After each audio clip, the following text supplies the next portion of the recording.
জুব্বা কিন্তু Islamic dress না, আবু জেহেলও জুব্বা পরে। সৌদি আরবের যেই বাতাস এবং বালু, সেইখানে এটাই নরমাল, এবং ওখানে পুরুষ মানুষ মহিলাদের চেয়ে বেশি পর্দা করে।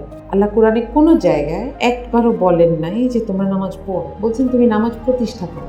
নারীরা কতখানি সেফ জামাতের নেতৃত্বে, আমি এটা জানতে চাচ্ছি। তাদেরকে আমরা দেখতে পাই না। হ্যাঁ, এটাই, মানে তারা কি গুপ্ত থাকে কিনা, এটা আমার আসছে। ইসলাম কখনো এটা অ্যালাউ করে না যে আমি সর্বোচ্চ নিরাপত্তার ব্যবস্থা না করে নারীকে রাস্তায় নিয়ে আসি। একটার সাথে ধর্মের কানেকশন আছে জন্য ওইটা জায়েজ, আরেকটার সাথে ধর্মের কানেকশন নাই জন্য ওটা চাঁদাবাজি। আমি একটু এটা জানতে চাই। আমি মোটেও ক্লেম করছি না যে জামাত মানুষকে একদম ফেরেশতা বানাই দিবে। যেই সিস্টেমটা আমি বলেছি সেটা পালন করার জন্য আমি যদি একজন হিন্দুর হাত ধরে অসুবিধা থাকে, সে যদি একমত হয়ে আমার কাছে আসে। নারীদের স্বাধীনতা, নারী পড়তে পারবে কিনা, নারী বাইরে বেরোতে পারবে কিনা, নারী খেতে পারবে কিনা, সবকিছু মিলে অনেক নিঃশ্বাস নিতে পারবে। কোনো দল বট পালে কিনা এটা আমি আসলে জানি না, আমি কোনোদিন দেখিনি। জামাত ইসলামী বাংলাদেশের রাজনীতিতে আলোচিত এবং সমালোচিত রাজনৈতিক দল। এই দলটির নারী নেতৃত্ব কতখানি প্রমিনেন্ট, এটা নিয়ে অনেকের কাছেই প্রশ্ন। আমাদের আজকের এপিসোডে আমরা পেয়েছি একজন নারী যিনি কিনা জামাত ইসলামীকে রিপ্রেজেন্ট করেন। তিনি নিজেই বলেছেন তিনি জামাত ইসলামের কোনো ডেজিগনেটেড নেতা নন, কিন্তু তিনি জামাতকে সমর্থন করেন এবং জামাত ইসলামের নারী নেতৃত্বকে রিপ্রেজেন্ট করেন। তার কাছ থেকে আমরা আজকে শুনবো জামাত ইসলামের রাজনীতি সম্পর্কে, শুনবো ইসলাম নিয়ে তার মতাদর্শের কথা। চলুন শুরু করি আমাদের এপিসোড মার্দিয়া মুমতাজের সাথে। আসসালামু আলাইকুম মার্দিয়া মুমতাজ আপা, স্পিক উইথ রশিদে আপনাকে স্বাগত এবং থ্যাংক ইউ সো মাচ যে আপনি আমার আমন্ত্রণে এখানে আসছেন। কেমন আছেন এটা একটু আগে শুনি। ওয়ালাইকুম সালাম, থ্যাংক ইউ আমাকে আমন্ত্রণ জানানোর জন্য। আমার সম্ভবত এটাই প্রথম এরকম পডকাস্ট, সামনাসামনি পডকাস্ট, আর আছি আলহামদুলিল্লাহ, ভালো আছি। যাক আলহামদুলিল্লাহ। আপা, আপনার ব্যাপারে অনেক মানুষের অনেক আগ্রহ, কেন কি আপনি খুব সম্প্রতি 1-1.5 মাসের মতন হবে টেলিভিশন টকশোগুলোতে আপনার অ্যাপিয়ারেন্স আমরা দেখতে পাচ্ছি, এবং খুব ইন্টারেস্টিংলি বাংলাদেশের টেলিভিশন টকশোতে সাধারণত যেই অবয়বের ফিমেল রিপ্রেজেন্টেটিভদের আমরা দেখি, আপনি তাদের থেকে একটু আলাদা, এই জন্য আপনাকে নিয়ে সবার আগ্রহটা অনেক বেশি। সো আগ্রহের জায়গা থেকে কি কি কোয়েশ্চেন অডিয়েন্সদের থাকতে পারে সেগুলো তো আমরা যাব, তার পাশাপাশি আপনি জানিয়ে সবসময় ন্যারেটিভ বিল্ড করেন বা কথা বলেন, আমরা সেগুলো নিয়ে কথা বলবো। আপা, আমার প্রথম একটা কথা হচ্ছে যে জামাত ইসলাম, বাংলাদেশ জামাত ইসলাম তো কোনো ধর্মভিত্তিক, শুধুমাত্র ধর্মভিত্তিক সংগঠন না, এটা একটা রাজনৈতিক দল। আমি কি ভুল বললাম? মানে আমি কি ভুল বললাম? রাজনৈতিক দল। হ্যাঁ, তো যদি এটা রাজনৈতিক দল হয়, রাজনৈতিক কোনো দল তো আসলে সমালোচনার ঊর্ধ্বে না, সব রাজনৈতিক দলেরই তো সমালোচনা করা যাবে, কথাটা কি ঠিক কিনা? জি। তাহলে আমরা জামাতের সমালোচনা করতে পারি? ও আচ্ছা, ঠিক আছে। আচ্ছা, সো আপনার কাছে আমার প্রথম প্রশ্ন, এবারের নির্বাচনটা তো খুব হাড্ডাহাড্ডি একটা লড়াই হতে যাচ্ছে এবং বলা চলে যে খুব আনপ্রেডিক্টেবল একটা রেজাল্ট, বাংলাদেশের ইতিহাসে একটা মানে খুবই আকাঙ্ক্ষিত নির্বাচন হতে যাচ্ছে। এবং আমরা দেখতে পাচ্ছি যে জামাত ইসলাম আমার মনে হয় বিগত 50 বছরে যে কোনো নির্বাচনের চাইতে এই নির্বাচনে যেই সরব ভূমিকা পালন করছে বা যেভাবে সামনের দিকে আগাচ্ছে, সেটাও খুব অন্যরকম বা আগের যে কোনো বারের চাইতে বেশি, কোনো সন্দেহ নেই। এবং জামাতকে সবসময় একটা ব্যাকল্যাশের কোয়েশ্চেন শুনতে হয়। স্বাধীনতা বিষয়ক একটা প্রশ্ন তো আছে, সেটাই পরে যাব। সেটা হচ্ছে নারী নেতৃত্ব। জামাত ইসলামীতে আসলে নারী রিপ্রেজেন্টেটিভ কতজন রয়েছেন? তাদের 300 আসনে প্রার্থী দেওয়া হচ্ছে, এদের মধ্যে নারী কতজন? জামাত ক্ষমতায় যাওয়ার পরে নারীদের অবস্থা আসলে কি হবে, এবং নারীরা আসলে জামাতের কাছে কতটুকু সেফ? এইরকম অনেকগুলো প্রশ্ন আমরা শুনতে পাই। জামাত ইসলামীতে নারী নেতৃত্বের অবস্থানটা আসলে কেমন, বা নারীরা কি আসলে জামাতের নেত্রী পর্যায়ে কতটা সরব, এটা যদি একটু আপনি আমাদেরকে বলেন। আচ্ছা, জামাতের মূল পলিসি যদি বলি, এটার শুরুর দিকটাতে আমাদেরকে যেতে হবে। সেই সময়টাতে কলোনিয়ালিজমের আন্ডারে ছিলাম আমরা তখন, যখন জামাতের যিনি ফাউন্ডার মাওলানা সৈয়দ আবুল আলা মওদুদী, উনি এটা শুরু করেন। তখনকার পরিস্থিতিটা আমাদেরকে একটু মাথায় রাখতে হবে। তখনকার অবস্থা ছিল কীরকম, যে দুইটা দল, ভারতীয় উপমহাদেশের দুইটা মেইন দল, তারা দাবি করছিল যে তারা ভারতের স্বাধীনতার জন্য কাজ করছে, কিন্তু এটা দাবি করতে গিয়ে তারা একসাথে থাকতে পারে নাই। এটার পেছনে আমরা দেখি যে জিন্নার যে দ্বিজাতি তত্ত্ব, সেটাতে এটার একটা ব্যাখ্যা আসছে, যে আসলে মুসলিম আর হিন্দু দুইটা জাতির দৃষ্টিভঙ্গিটা আলাদা, ওয়ার্ল্ড ভিউটা আলাদা। তো আমি ওখানে অনেক বেশি যাচ্ছি না, আমরা বর্তমানে আসব। তো ওই সময়টাতে মাওলানা মওদুদী যেটা করেছেন, উনি খুব পরিষ্কারভাবে দেখানোর চেষ্টা করেছেন, এবং তখনকার সময় এটা 100% রেলেভেন্ট ছিল, যে ইসলাম এমন একটা আদর্শ, এটাকে শুধু ব্যক্তিগত পর্যায়ে, শুধু ঘরে ঘরে এটাকে পালন করলে এটাকে সবচেয়ে শেষ জায়গা পর্যন্ত যাওয়া যাবে না। যেমন আমরা যদি একটা উদাহরণ বলি, আমরা জানি যে ইসলামের 5টা স্তম্ভ। একটা হচ্ছে প্রথমে ঈমান আনতে হবে, তারপর নামাজ পড়তে হবে। নামাজ মানুষ কীভাবে পড়বে? আল্লাহ কোরআনে কোনো জায়গায় একবারও বলেন নাই যে তোমরা নামাজ পড়ো, বলছেন তুমি নামাজ প্রতিষ্ঠা করো। এটা একবার না, 82 টাইমস। এখন এটাকে নামাজ পড়ো বললে মানুষ নামাজ পড়তো না? পড়তো। কিন্তু আল্লাহ চাচ্ছেন যে মানুষ যেখানে থাকে সেখানে যদি 3 জনও থাকে, তাহলে সেখানে একজন লিডার হবে, বাকি 2 জন পেছনে নামাজ পড়বে। এই যে মুসলিম লিডারশিপটা তৈরি হবে এবং সেটার একটা ধারাবাহিকতা তৈরি হবে, এইটাকে চাচ্ছেন। তখনকার সময় দেখা গেল এটার অভাব আছে, কারণ কংগ্রেস মুসলিমদের স্বার্থ দেখছিল না। মুসলিমরা খুব অস্থির হয়ে খুঁজছিল যে কাকে বলা যায়, একজন মুসলিম লিডার যিনি মুসলিমদের কথাগুলো বলবেন। কারণ আমরা জানি যে ইংরেজদের একটা খুব বিখ্যাত রোল আছে, যে ডিভাইড অ্যান্ড রুল। ওরা কিন্তু এটা করেই শেষে কয়েক বছর টেকার চেষ্টা করেছে। ওই সময়টাতে দাঙ্গা লেগে যাচ্ছে, মুসলিমদেরকে গাইড করার কেউ নাই। তো ওই সময়টাতে মাওলানা মওদুদী এই থিওরিটা নিয়ে আসেন, এটা নিয়ে উনি লেখালেখি করেছেন, এবং তখনই উনি জামাত ইসলাম প্রতিষ্ঠা করেন। এবং ওনার থিওরিটা ছিল যে সমাজে ইসলামকে প্রতিষ্ঠা করতে হলে রাষ্ট্র ক্ষমতায় ভূমিকা রাখতে হবে, নইলে ইসলামকে প্রতিষ্ঠা করা যাবে না। যেমন আমি নামাজের উদাহরণটা দিলাম।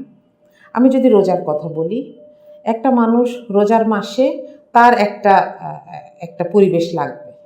হ্যাঁ, তার সমাজে একটা ছোট্ট কথা বলি, যেমন আমি একটা মেয়ে হলে থাকে, একটা ছেলে হলে থাকে, তার সেহরির সময় খাবার লাগবে না? অবশ্যই। হ্যাঁ, কিন্তু তার হলে খাবারের টাইম কি? লাঞ্চ অ্যান্ড ডিনার, তাই না? এখন এটা যদি সিস্টেমকে ইন্ট্রোডিউস না করাই আমি, তাহলে ও সেহরির সময় কি খাবে? ডিনারটা রেখে দিবে, তো নষ্ট হয়ে যাবে, তাই না? তাহলে আমি যদি অথরিটিকে এটা বুঝাইতে না পারি যে আমি কি চাই, অথবা আমি অথরিটিতে না যাই, আমি বলতে আমি মানুষ বোঝাচ্ছি না, আমি মুসলিমকে বোঝাচ্ছি, তাহলে মুসলমানের জন্য তার লাইফস্টাইলটা রক্ষা করা কঠিন হয়ে যায়।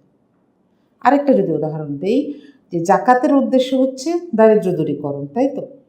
এবং যার সম্পদ আছে সে খুব সামান্য একটা, মাত্র 2.5%, হ্যাঁ, সে এইটুকু ডোনেট করবে। কিন্তু সব মানুষ তো একই রকম ভালো না, কিছু মানুষ থাকে দুষ্ট মানুষ, সে তো জাকাত দিবে না। তাহলে জাকাতের যে আলটিমেট টার্গেটটা, সেটা তো ফিল আপ হবে না। আবার আমরা দেখি যে আমাদের দেশে মানুষ জাকাত দেয় কীভাবে? বাজারে কতগুলো আলাদা শাড়ি পাওয়া যায়, জাকাতের শাড়ি, ওগুলা কিনে কি করে গ্রামে যায়, সবাই লাইন দিয়ে দাঁড়ায়, তাকে বলে রাখে যে অমুক আসবে, সবাই লাইন দিয়ে দাঁড়ায়, সে বিলায়। তো জাকাতের উদ্দেশ্য কিন্তু এটা না। জাকাতের উদ্দেশ্য হচ্ছে আমি 2 জনকে 3 জনকে এমনভাবে দিব যেন 5 বছর পরে ও জাকাত দিতে পারে, তাকে প্রতিষ্ঠিত করে দেওয়া। কিন্তু এইটা ব্যক্তি লেভেলে সম্ভব না। মাওলানা মওদুদী দেখিয়েছেন যে এই রাষ্ট্র সিস্টেমের মধ্যে যদি যাইতে হয় ইসলামের, তাহলে একটা সংগঠন থাকতে হবে যে একটা রাজনৈতিক অ্যাওয়ারনেসের মাধ্যমে মানুষকে বলবে লেটস ডু দিস। ঠিক আছে? তাহলে আমার মনে হয় এই সময়টাকে, কলোনিয়ালিজম তখন চলে যাচ্ছে, তখন মুসলিম স্বার্থ, হিন্দু স্বার্থ, এবং কলোনিয়ালিজম এটার পরে যে আমাদের আবার একটা নেশন রিবিল্টের ব্যাপার, সবগুলোকে বুঝতে হলে এই কনটেক্সটটা যদি আমরা সামনে রাখি, তখন মনে হবে হ্যাঁ, জামাতের মতন একটা সংগঠনের দরকার ছিল, যারা মানুষকে পলিটিক্যালি অ্যাওয়্যার করবে, আবার সে চাইবে যে কিছু শক্তি অর্জন হোক যেন ইসলামের কাজগুলোকে প্রতিষ্ঠিত করে করা যায়, যেটা আল্লাহ বলেছেন। আমি কি ক্লিয়ার? আপনি ক্লিয়ার, কিন্তু আমি এখন আমার উত্তরটা পাইনি। উত্তরটা মানে আমি একটু জানতে চাচ্ছিলাম স্পেসিফিক্যালি যে জামাতে এখন উইমেন লিডারশিপ বা উইমেন রিপ্রেজেন্টেটিভের স্টেটটা কি আসলে জামাতে? আমরা তো আপনাকে পাচ্ছি, কিন্তু আপনি নিজেই বলেছেন আপনি আসলে জামাতের কোনো ডিজিগনেটেড নেতা না, জি বা আপনার পলিটিক্সের সাথে কোনো সম্পর্কও নেই, আপনি হয়তো জাস্ট সমর্থনের জায়গা থেকে। এবং আমরা বোধহয় এরকম অনেক মানুষকেই দেখি বিশ্ববিদ্যালয়ের শিক্ষক বা অন্য কোনো প্রফেশনে আছে, তারা আইনজীবী, তারা হয়তো একটা নির্দিষ্ট দলকে রিপ্রেজেন্ট করে কথা বলে সবসময়। আপনিও তাদের মতোই একজন। কিন্তু আমি একটু জানতে চাচ্ছি, মানে এটা তো আপনারও একটা পার্সপেক্টিভ হতে পারে যে আমিও চাই যে জামাত ইসলামীতে নারীদের একটা খুব সুন্দর রিপ্রেজেন্টেশন থাকুক। এইটা আমি একটু জানতে চাচ্ছি যে এখন কি অবস্থা, মানে নারী নেতৃত্ব 300 আসনের মধ্যে আমরা কয়টা নারী নেতৃত্ব দেখব, বা নারীদের যেমন জামাত কিন্তু খুব ইনক্লুসিভ রাজনীতি করছে। আমরা কয়েকদিন আগে দেখলাম কি যে একটা জামাতের হিন্দু প্রার্থী, মানে উনি অন্য ধর্মের, হিন্দু ধর্মের, উনি জামাতের প্রার্থী। তাহলে ইনক্লুসিভিটির দিকে দেখো বাংলাদেশে তো অলমোস্ট মোর দ্যান 50% নারী ভোটার, বা নারীদেরকে সাইডে রেখে আমরা আগে যেতে পারবো না। তো এই নারীদের ফ্রন্ট ফেসিং ব্যাপারটা কতখানি, বা নারীরা কতখানি সেফ জামাতের নেতৃত্বে, আমি এটা জানতে চাচ্ছিলাম। এখানে আমি দুইটা কথা বলবো। প্রথম কথাটা হচ্ছে যে জামাতের একদম রুট থেকে উপর পর্যন্ত, রুট থেকেই বলা যায় যে 40%-এর বেশি মহিলা। আচ্ছা, এবং তারা কাজ করেন বেশি, কারণ এটা তো পুরুষরা তো পেশাদার কাজে নিয়োজিত থাকেন, তাদের সময় হয় না অনেক বেশি। আমি যেটা দেখেছি সব সময়, আমার মা অনেক বেশি অ্যাক্টিভ। হ্যাঁ, এবং যেহেতু এখানে একটা সময়ের কাউন্ট করারও বিষয় আছে, অনেক সময় দেখতাম যে এক একজন আন্টির, খালাম্মার, আপার 100 ঘন্টাও হচ্ছে কাজ। এটা হিসাব রাখা হয়। হ্যাঁ, পার্সোনাল লেভেলে এটা হিসাব রাখা হয়। এখন তাদেরকে আমরা দেখতে পাই না। হ্যাঁ, এটাই, মানে তারা কি গুপ্ত থাকে কিনা, এটা আমার আসছে। এখন সেকেন্ড প্রসঙ্গটাতে যাই। বাংলাদেশের রাজনীতিতে নারীকে আমরা আসলে কোথায় দেখি? যদি ছাত্র রাজনীতিতে দেখি, ছাত্র রাজনীতিতে নারীকে রাখা হয় মিছিলের সামনে। এটা অনেক কারণেই রাখা হয়, বিভিন্ন ধরনের কারণ আছে। এবং এই রাজনীতিগুলোতে নারীরা ক্ষমতার জন্য ফাইট করছে, পজিশনের জন্য ফাইট করছে, এটাও দেখেছি আমরা দেখেছি ঢাকা ইউনিভার্সিটির বিভিন্ন হলে ওই দুইজন নেত্রীর মধ্যে ক্ল্যাশ হলে একজন আবার আরেকজনের সিক্রেট ফাঁস করে দিচ্ছে যে ও কিভাবে নেত্রী হয়েছে এটা আমরা জানি। হ্যাঁ, যে অমুক নেতাকে খুশি করতে হচ্ছে। হ্যাঁ, তো যখনই আমরা নারীকে এরকম একটা কমন জায়গায় নিয়ে আসি, তখন আমাদের মাথায় কিছু রিস্ক রাখতে হয়।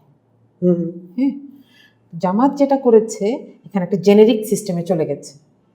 জেনেরিক সিস্টেমটা কি?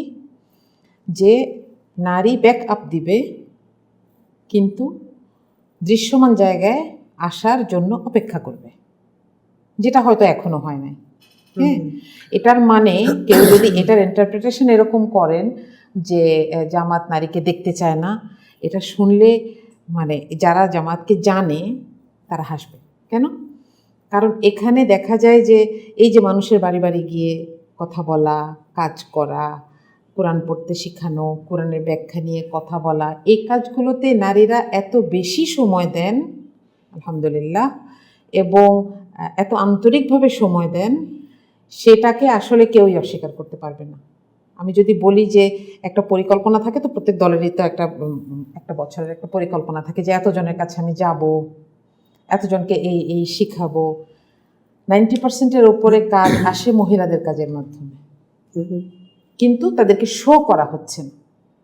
এখন এটা যদি অপবাদ হয়, এটা জামাত মেনে নিতে হবে, কিছু করার নেই, এটা সত্যি কথা।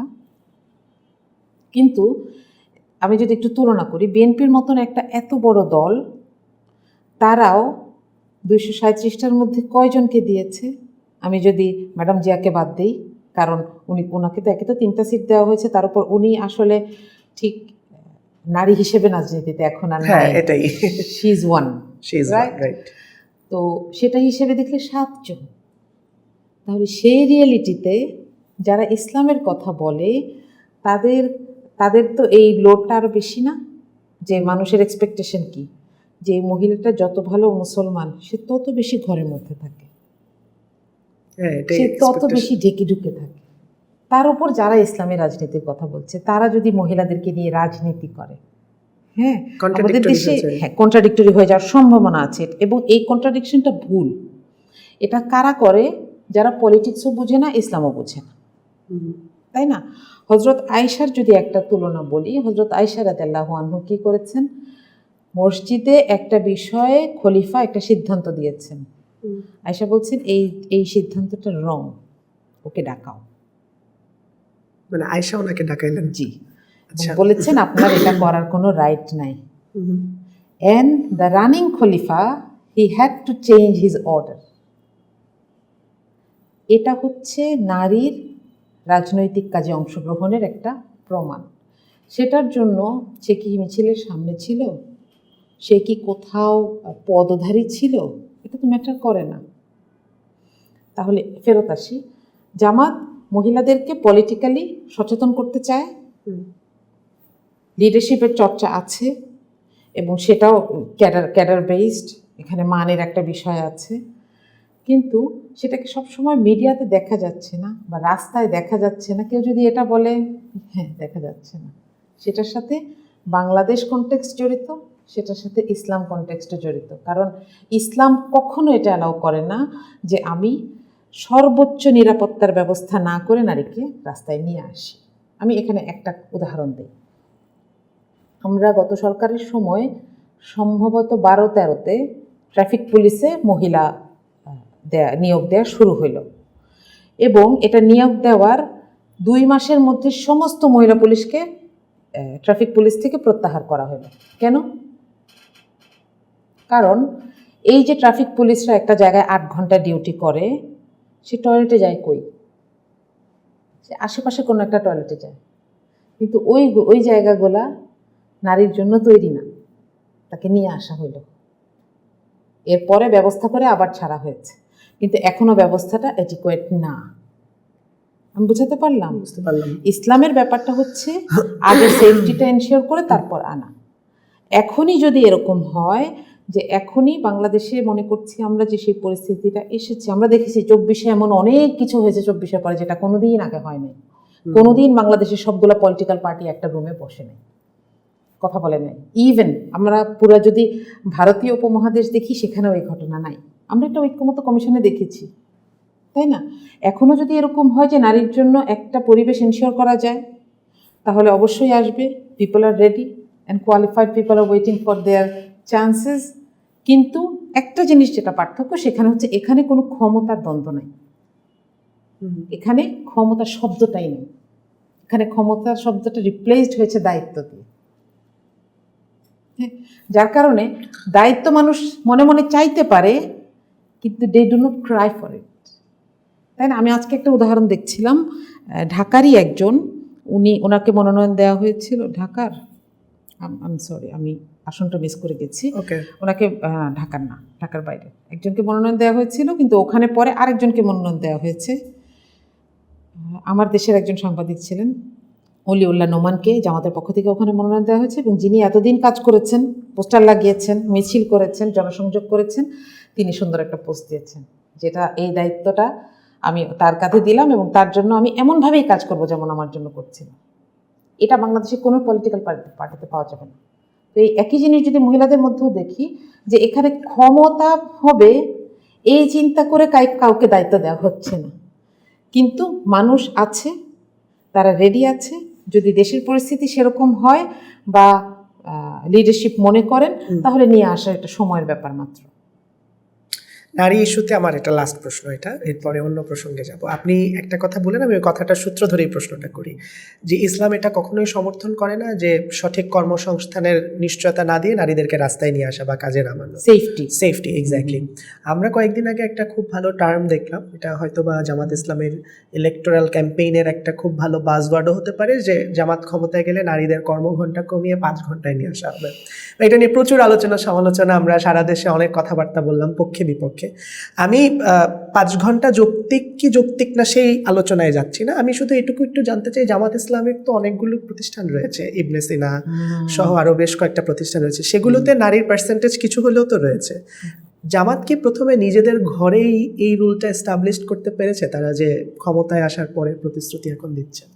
আচ্ছা, very good question. Thank you. আমি এটা আর ফেস করি নাই। হ্যাঁ, আমাকে বলা হচ্ছে যে 5 ঘন্টা দিয়ে তো আরো ঘরের দিকে ঠেলে দেওয়া হচ্ছে, সেই আলোচনায় নাই গেলাম, সেটাতে নাই জামাতকে গেলাম, নিজেদের রুলটা আগে ঠিক Exactly. করেছে কিনা? আচ্ছা, আমি 2টা প্রতিষ্ঠানে এটার প্র্যাকটিস দেখেছি।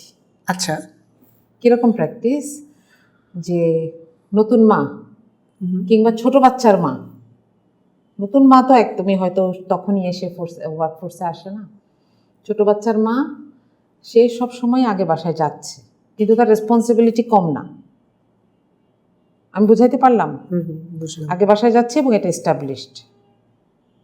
ওকে, আর এটা হচ্ছে একটা শিক্ষা প্রতিষ্ঠানের কথা বলছি। প্রতিষ্ঠানটার নাম বলে দিলে একটু ভালো হয়, না, ক্ল্যারিটি থাকে। অনুমতি নাই। ও আচ্ছা, অনুমতি। আমি- জামাত কি আমি সবসময়- এটা শোনার সাথে সাথেই বলেছিলাম যে আমি কি এটা বলতে পারি কিনা। এটা একটা ইংলিশ মিডিয়াম স্কুল এবং আচ্ছা। এটা একটা বড় স্কুল, চেইন আছে। স্কুল বলা যায়। হ্যাঁ, আচ্ছা। আরেকটা হচ্ছে আরেকটা আর্থিক প্রতিষ্ঠানের কথা বলতে এটার নাম পারি। বলা যাবে না? কিছুটা ক্ল্যারিটি রাখি আমরা, তাহলে একটু ক্রস চেক করতে সুবিধা না, হবে। বলবো না। আচ্ছা, ঠিক আছে। এখানে আমি ফার্স্ট হ্যান্ড কথা বলেছি এবং দের যে সিস্টেম যে নারীর প্রায়োরিটি আগে। তো এখানে যখন কোনো একটা কাজে অফিস আওয়ারের পরে স্টে করতে হয়, তখন মহিলাদেরকে গাড়ি দেওয়া হচ্ছে এবং তাকে এটা আগে জানানো হচ্ছে। এটা সিস্টেমের মধ্যেই দেওয়া, ওকে, ঠিক আছে। এখন আরও কিছু সুযোগ যেটার কথা এখানে বলা হয়েছিল, আসলে বেসিক্যালি এখানে যে বিষয়টা আসছিল যে পার্ট টাইম কিছু জবের সৃষ্টি করা, যেন আমরা এখন দেখি যে বিশেষ করে আমি টেকনিক্যাল ব্যাকগ্রাউন্ডের মানুষ, আমার এখানে আমার নিজেরই একটা বড় গ্যাপ আছে, স্টাডি গ্যাপ আছে। আমাকে এসে প্রথম আমি যখন 8 বছর পরে প্রথম প্রফেশনাল ইন্টারভিউতে বসলাম, পাশ করার 8 বছর পরে আমাকে এটা শুনতে হয়েছে যে এতদিন কি করলাম। মানে 8 বছর গ্যাপটা পার্সোনাল রিজনই ছিল হয়তো, বাচ্চা মায়েদের যেটা থাকে। জি। তো এর মধ্যে আমি ফ্রিল্যান্সিং করতাম, আমি ডিজাইনের কাজ করেছি। হ্যাঁ, ফ্রিল্যান্সিং বলতে আমার ডিস সেক্টরেরই ফ্রিল্যান্সিং। আমি স্ট্রাকচারাল ডিজাইন করি, বিল্ডিং ডিজাইন করি। আচ্ছা, আমরা আপনার ইন্ট্রোডাকশনটা না একদম লাস্টে দিব, কেন কি পুরো কনভারসেশন শোনার পরে অডিয়েন্স খালি জিজ্ঞেস করবে এটা কে, এটা কে। তো লাস্টে গিয়ে সবাইকে রিভিল করবো এটা কে। আচ্ছা, তো আমি হচ্ছে তখন ডিজাইন করতাম অথবা ডিজাইন দেখিয়ে দিতাম। কখনো কখনো একজন আর্কিটেক্টের সাথে কাজ করেছি, কখনো কখনো একটা অডিট ফার্মের সাথে কাজ করেছি। স্ট্রাকচারাল হেলথ মনিটরিং যারা করে তারা হচ্ছে একটা স্ট্রাকচারের, যেমন ধরেন এখন একটা জামাতের একটা মাঝখান দিয়ে একটু বলে ফেলি, একটা কাজ চলছে যে আর্থকোয়েকের পরে আমরা বিল্ডিংগুলোকে অ্যাসেস করছি। তো আমি সেই টিমের একজন মেম্বার। আচ্ছা, আমরা এই মানুষ যে আমাদের কাছে রিকোয়ারমেন্ট পাঠাচ্ছে যে আমার বিল্ডিংয়ে এই অবস্থা আমরা যদি মনে করছি সেগুলো ইন্সপেকশনের দরকার, সেখানে যাচ্ছি। তো এই কাজটা আমি তখন করতাম, কারণ এটা একটা ফুল টাইম জব ছিল না। আমি আমার বাচ্চাদের সাথে বেশিক্ষণ থাকতে চাইতাম এবং পারতাম। আমাকে জবে এসে কিন্তু এই কথাটা শুনতে হয়েছে। এখন আমি এটা কেন সমর্থন করছি বা কেন বলছি যে এরকম একটা সিস্টেম আমি চাই, আমি যদি জানতাম বা আমি যদি পেতাম যে 3 ঘন্টার একটা জব বা একটা 4 ঘন্টার জব, একটা ফুল টাইম জব 2 জন করছে আর দে আর শেয়ারিং দ্য স্যালারি, কিন্তু তার ডিসকন্টিনিউয়েশন হচ্ছে না, এটা খুব ইম্পর্টেন্ট। কারণ বিভিন্ন জায়গায় প্রতিদিন আপডেট থাকতে হয়, একজন আইটি ইঞ্জিনিয়ারের প্রতিদিন আপডেট থাকতে হয়। সে যদি ফার্স্ট ক্লাসে 10%-এর মধ্যেও তার সিজিপিএ থাকে, যদি 2 বছর বসে থাকে, তাকে এই কথাটা গিয়ে প্রশ্ন মুখোমুখি হতে হবে। এখন এটা একটা ভালো সলিউশন আমার মনে হয়, কিন্তু এখানে আরো অনেক চিন্তা ভাবনার বিষয় আছে। যে কোনো জিনিস অ্যাক্টিভলি নিয়ে আসতে হলে তো সময় লাগবে। এখন প্রাতিষ্ঠানিকভাবে ওই রকম করে এখনো পারে নাই, এটা সত্যি কথা, কিন্তু চেষ্টা আছে বা মহিলাদের জন্য একটু সুবিধা আছে, মহিলাদের জন্য কিছু বাড়তি প্রভিশন আছে, এটুকু আমি নিজের চোখে দেখেছি, এটুকু আমি শিওরিটি দিয়ে বলতে পারি। আচ্ছা, জোস। এবার একটু জামাতের অন্য প্রসঙ্গে আসি। প্রত্যেকটা রাজনৈতিক দল চালানোর জন্য তো খুব বড় একটা ফ্যাক্টর হচ্ছে ফান্ডিং। মানে পয়সা ছাড়া তো আসলে রাজনৈতিক দল চলবে না, বাংলাদেশের পার্সপেক্টিভে তো সেটা আরও না। তো আমাদের যে গতানুগতিক রাজনৈতিক দলগুলো রয়েছে, বড় দল যেগুলি আছে, সেগুলি সবসময় দেখা যায় যে তাদের নিজস্ব কিছু পার্টি ফান্ডিং থাকে, মানুষজনরা ফান্ডিং করে, এবং তাদের মানে আমি একটু মানে সুগার কোটিং না করে জিনিসটাকে খোলাখুলিভাবেই বলি যে দেখা যায় বড় দলগুলোর বিরুদ্ধে যেই ন্যারেটিভটা জামাতের পক্ষ থেকে দাঁড় করানো হয় যে বড় দলগুলো চাঁদাবাজি করে, চাঁদাবাজি শব্দটা বলার সাথে সাথে অনেকে বড় দলগুলো কি এটা কানেক্ট করতে পারবে, তো সেই চাঁদাবাজি এত টাকা অনেক টাকা ইয়ে দিয়ে তারা পার্টিটাকে রোল অন করে, পার্টিটাকে চালায়। পক্ষান্তরে জামাত কোনো চাঁদাবাজি করে না। কিন্তু আমরা একটা কথা এটাও জানি কি যে জামাতের ফাইন্যান্সিয়াল স্ট্রাকচার বা ফাইন্যান্সিয়াল স্ট্রেংথ অনেক বেশি, জামাতের অন্য যে কোনো দলের চেয়ে জামাতের ফাইন্যান্সিয়াল স্ট্রেংথ অনেক বেশি, এটা আমরা সবাই জানি। জামাতের ফাইন্যান্সের উৎসটা কোথায় এটা আমি আপনাকে জিজ্ঞেস করব, তার আগে আমি একটু লিঙ্ক টেনে দিই উৎসটা আসলে কোথায়। সেটা হচ্ছে আমাদের বাসায় অনেকের বাসায় চিঠি আসে, একটা চিঠিতে লেখা থাকে যে আপনার জাকাতের অংশটা আপনি জামাত ইসলামকে দেন, চিঠিতে খুব ওপেনলি লেখা থাকে এবং খুব সুন্দর একটা চিঠি এরকম লেখা থাকে। তো একই জিনিস হয়তো একটা মানে ধর্ম আনরিলিজিয়াস পার্সপেক্টিভে চাওয়া হচ্ছে, আরেকটা রিলিজিয়াস পার্সপেক্টিভে চাওয়া হচ্ছে মানুষের ইমোশনকে অ্যাটাচ করে। মানুষ যেহেতু বাংলাদেশের মানুষ যেহেতু রিলিজিয়াসলি অনেক উইক বা রিলিজিয়াসলি অনেক ইমোশনাল, তারা হয়তো এটা দেখে টাকাটা দিয়ে দিতে পারে। আর আরেকটার সাথে তো ধর্মের কোনো কানেকশন নেই, তারাও ফান্ডিং করছে। তো দুইটা কি আসলে মুদ্রার এপিটোপিট কিনা? একটার সাথে ধর্মের কানেকশন আছে জন্য ওইটা জায়েজ, আরেকটার সাথে ধর্মের কানেকশন নাই জন্য ওটা চাঁদাবাজি। আমি একটু এটা জানতে চাই। বাংলাদেশের মানুষের জন্য এটা একটা অনেক বড় প্রশ্ন। আমি যদি রাজনীতি করি আমি খাবো কি, আমার ছেলে মেয়ে কই থাকবে? এই প্রশ্নটাকে যদি আমরা সমাধান করতে পারি, আমাদের রাজনীতি plain and simple gentleman's agreement হয়ে যাবে। শুধু এই প্রশ্নটাকে আমরা সলভ করতে পারি নাই দেখে আমরা একটা ভিশাস সার্কেলে ঢুকে গেছি। আমি বলি সার্কেলটা কি শুনি। একজন রাজনৈতিক লিডার সে কি করে, সে ধরেন ভোটে দাঁড়াবে, সে কি করে কিছু মানুষকে হায়ার করে যে তোমরা সারাদিন আমার জন্য মাইকিং করবা, পয়সাটা কোত্থেকে দিব? আমি দিব, ব্যক্তি। এই জন্য রাজনীতিতে কারা আসে? যারা একটু পয়সাওয়ালা, ঠিক আছে? রাজনীতিতে আসার জন্য পলিটিক্যাল ইথিক্স জানে, মানে, দেশকে ভালোবাসে, দলের ফিলসফিকে ধারণ করে। এর চাইতে অনেক বড় ব্যাপার হচ্ছে তার ওই পান্ডাগুলোকে পালার সামর্থ্য আছে কিনা, পয়সা আছে কিনা। সে কেন এটা খরচ করবে? এই টাকা সে কোথায় পাবে এরপরে? এটা একটা আরেকটা, এটা তাহলে সাথে সাথে চলে আসে। এটার জন্য একজন লিডারকে কি করতে হয়? সে যখন ভোটে নির্বাচিত হয়ে আসে তাকে কি বলবো, এটাকে তাকে কিছু আন্ডার দ্য টেবল কাজ করতে হয়। কৃষক টাকা পয়সা দিবে কোত্থেকে?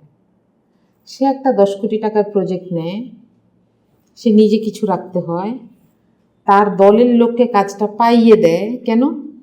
তারাও নিজেরা কিছু রাখবে, এটা কিন্তু সবাই জানে।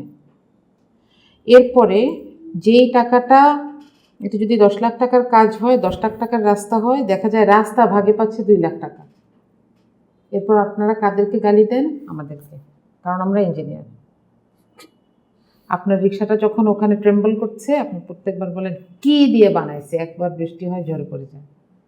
দোষটা কিন্তু আমার না, দোষটা হচ্ছে কন্ট্রাক্টরের।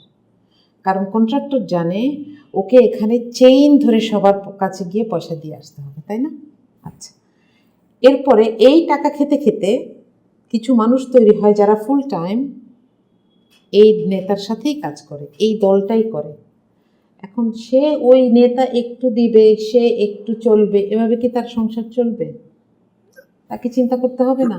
তখন নেতা কি করে যে আমার এলাকায় যারা ময়লার কাজগুলো হচ্ছে এটা তোমরাই যারা নাও, তোমরা 10 জন। তারপরে আমার এলাকায় যেই সমাজ কল্যাণমূলক কাজগুলো হচ্ছে, গাছ টাছ লাগানো, এগুলো তোমরাই যারা নাও, কাজও করবা, খাবাও কিছু, তাই না? এই হইতে হইতে আমরা এমন কিছু পলিটিক্যাল লিডার আসলে তৈরি করছি যারা fully dependent on under the table money, এবং এটার জন্য তাদের কোনো রিমোর্সও নেই। ওরা মনে করে এইটাই তো হয়, ঠিক আছে? এটার থেকে জামাত কেন আলাদা একটা সিস্টেম অফার করে? আচ্ছা, এখানে একটা কথা বলে রাখি যে জামাত অফার করে আর জামাত করতে পারে, দুটার মধ্যে পার্থক্য আছে। কারণ মানুষের ভুল হবেই।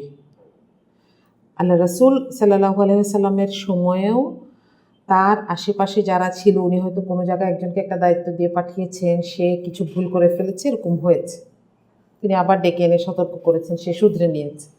সুতরাং আমি মোটেও ক্লেম করছি না যে জামাত মানুষকে একদম ফেরেশতা বানাই দিবে বা অলরেডি বানিয়েছে, এটা বলছি না। কারণ অনেক রকমের সমস্যা আসে, আমাদের কানে আসে, কেউ আমরা ভুলের ঊর্ধ্বে না তো। এক্স্যাক্টলি। কিন্তু এখানে যেটা অফার করে যে তুমি আসলে রাজনীতি করবা কেন, এটা মানুষকে প্রশ্ন করি যদি, যে আমি চাই মানুষের ভালো হোক, আমি চাই মানুষ আল্লাহর কথা জানুক, আল্লাহ যে সিস্টেম দিয়েছেন সেই সিস্টেমে থাকলে মুসলমান, হিন্দু, বৌদ্ধ, খ্রিস্টান সবাই ভালো থাকবে। মদিনা সনদ কিন্তু এরকম একটা ব্যাপার ছিল, তাই না? মদিনায় 4টা ইহুদি গোত্র ছিল, খ্রিস্টানরা ছিল। আল্লাহ রাসূল সাল্লাল্লাহু আলাইহি সাল্লাম গিয়ে দেখলেন যে এখানে একটা মিক্সড পরিবেশ, যেটা মক্কায় কিন্তু ছিল না। ওখানে গিয়ে তিনি বললেন যে ঠিক আছে, আসো আমরা একটা চুক্তি সই করি, যে তুমি যখন বিপদে পড়বা তখন আমি তোমাকে হেল্প করব, আমি যখন বিপদে পড়বো তুমি আমাকে হেল্প করবো, আমরা সবাই নাগরিক। That's what we are talking about না, তাই না? যে আমি যেই ধর্মেরই হই, আমি যেই বর্ণ, যেই গোত্রের হই, আমি নাগরিক হিসেবে সমান অধিকার দাবি করতে পারি এবং দেশের সুরক্ষায় আমার দায়িত্ব এক, এবং আমিও দেশের কাছে একটা সমান পরিমাণ নিরাপত্তার হকদার। ঠিক আছে, এইটা বলার জন্য তো আসলে আমি এই কথাটা কেন বলছি, মানুষ এখন বলে না যে জামাতের আবার হিন্দু প্রার্থী কী জিনিস, তাই না? জামাতের যেই পলিটিক্যাল সিস্টেম যেটা অফার করে সেটার সাথে হিন্দু প্রার্থী, বৌদ্ধ প্রার্থী কোনো কন্ট্রাডিকশন নাই। যেই সিস্টেমটা আমি বলেছি সেটা পালন করার জন্য আমি যদি একজন হিন্দুর হাত ধরে, অসুবিধাটা কি? সে যদি একমত হয়ে আমার কাছে আসে, তাই না? বাংলাদেশে কি এটার ইতিহাস নতুন? বাংলাদেশের নিম্নবর্ণের হিন্দুরা অত্যাচারিত হয়ে একজন মুসলমান শাসককে ডেকে এনেছিল যে আপনি আসেন, আমাদেরকে বাঁচান, আমাদের রাজা আমাদেরকে অত্যাচার করে। এটা তো বাংলাদেশের নতুন কথা না। তাহলে এটাকে যদি বাদ রাখি, যে জামাত তাহলে এই কাজটা করছে এভাবে যে আমি এই সিস্টেমটা অফার করছি, if you do agree with me you can hold my hands, এবং ওই যে পলিটিক্যাল সিস্টেম দিয়ে আসতে হবে তো, কারণ একটা রাষ্ট্র ক্ষমতা না থাকলে তো আমি এই অন্যায়গুলোকে বন্ধ করতে পারবো না। আমি 1000টা ইসলামী ব্যাংক পার্সোনাল লেভেলে প্রতিষ্ঠা করতে পারবো, কিন্তু আমি বাংলাদেশ ব্যাংকের এগ্রিমেন্ট চেঞ্জ করতে পারবো না। আমি 1000টা ইসলামী ব্যাংক করতে পারবো, কিন্তু আমি অন্য ব্যাংকগুলো যে সুদ দিচ্ছে সেইখান থেকে মানুষকে বাঁচাইতে পারবো না। সুতরাং এটা একটা হোলিস্টিক সিস্টেম জামাত এটা অফার করছে। এখন আমরা তো গণতন্ত্রের মতন একটা টুলের কথা বলছি। গণতন্ত্রের টুলের ব্যাপার হচ্ছে মানুষ, বেশিরভাগ মানুষ যদি এটাকে বিশ্বাস করে তারা একটা চান্স দিবে, আমরা চোখে দেখবো যে এটা আসলে বাস্তব কিনা। আর যদি না দেয় তাহলেও কোনো ক্ষতি নাই, তারা ফেরত আসছে। তাহলে দেখেন এখানে কিন্তু ওই যে ইনভেস্টমেন্টটা নাই, পার্সোনাল ইনভেস্টমেন্ট নাই। এখানে মানুষ পয়সা দিচ্ছে কি জন্য? আমার দেশে আল্লাহর আইনটা চালু হবে এই জন্য।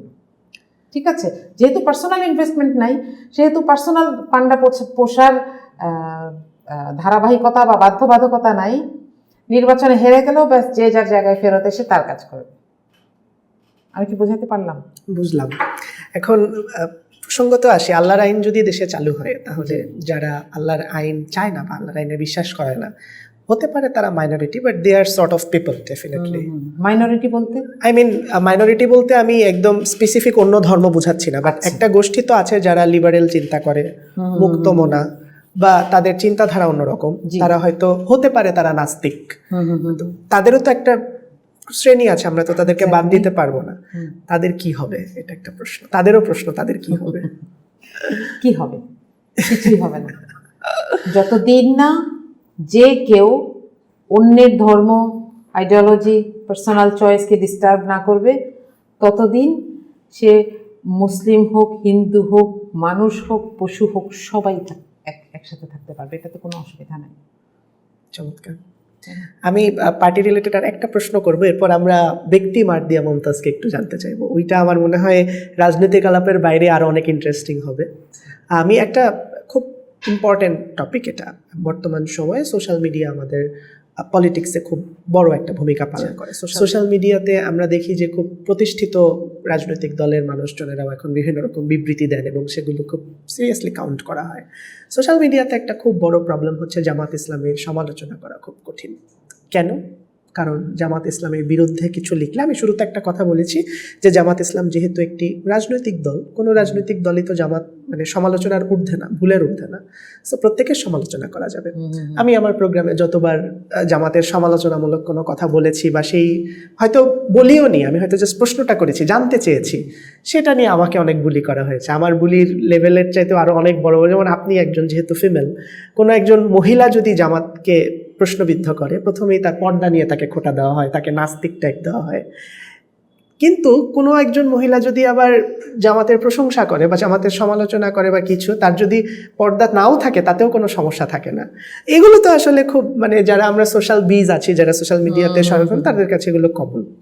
জামাত ইসলামের যে এই যে বট যেটাকে আমরা বলি, এটা বিশেষত জামাতের অনেক ফান্ডিংও আছে, এটা কি মনে হয় না এটা কাইন্ড অফ এটা একটা ফ্যাসিজম? তাদের সমালোচনা করতে না দেওয়া বা কিছু বললেই টুটি চেপে ধরা, এগুলো কি ভালো ভবিষ্যতের ইঙ্গিত দেয় আসলে? কি মনে হয়? আপনি যদি আপনার সাইবার বুলিং নিয়েও কিছু বলতে চান, আপনি বলতে আমি পারেন। বলবো। আচ্ছা, এটা না আমার মনে হয় এটা শুধু এক সাইডে আছে, এটা বলাটা অনেক বড় একটা ভুল। আমি আমার নিজের উদাহরণ দেই। আমি একটা বই কিনেছি, ব্যারিস্টার আরমানের গুম হওয়ার সময়কার গল্পগুলা লেখা, ঘটনাগুলা লেখা। এটার আমি আর কিচ্ছু লিখি নাই। আমি সাধারণত প্রত্যেক মাসে একটা বুক রিভিউ দেই। আচ্ছা, আমি সেই মাসে কি কি বই পড়েছি এবং সেটা নিয়ে একটা প্রোগ্রাম হয়, একটা লাইভ করি। আমার একটা ছোট্ট গ্রুপ আছে সেখানে। আচ্ছা, গ্রুপেই তো না, পেজে হয়। আচ্ছা, সবাই দেখতে পারে? পেজও আছে, গ্রুপ আছে। হ্যাঁ, আচ্ছা, অবশ্যই সবাই আচ্ছা, দেখতে পায় এবং আমরা লেখকদেরকে ইনভাইট করি। বাহ, হ্যাঁ, এটা চলছে 2015 থেকে। অনেক দিন।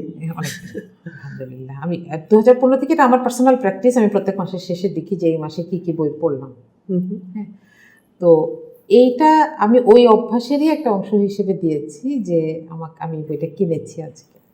আমি সেদিন 150 মানুষকে ব্লক করতে হইল। কেন? অকথ্য ভাষায় গালিগালাজ। কিরকম? পতিত স্বৈরাচারের দলরাই নিশ্চয়ই কথাগুলো বলছে, আমি ভাবলাম। কিন্তু আমি গিয়ে দেখি যে বিএনপি পন্থী মানুষও আছে, তারপরে বামরাও আছে, কারণ প্রোফাইলগুলো তো দেখাই যায়, কিন্তু প্রোফাইল লক করার না। কালচারটা শুরু করছে জামাত, এটা তো স্বীকার করতে হবে। আসছি, এটা একটা ব্যাকফায়ার। Exactly point. আমি যদি একটা গুলি করি, তখন রাইফেলটা কি হয়, পিছু দিকে একটা ধাক্কা দেয়, যে গুলি করে সেটা জানে। আচ্ছা, এটা কিসের ব্যাকফায়ার? একটা সহজ স্বাভাবিক পলিটিক্যাল ফ্লোকে যখন 2010 থেকে বন্ধ করা হলো, ঠিক আছে, তোমরা এটা একটা দলকে বন্ধ করতে চাও, ব্যান করে দাও, ব্যান করে না। কিন্তু কোথাও পাইলে আবার বলে যে এই বই সহ ধরা পড়েছে।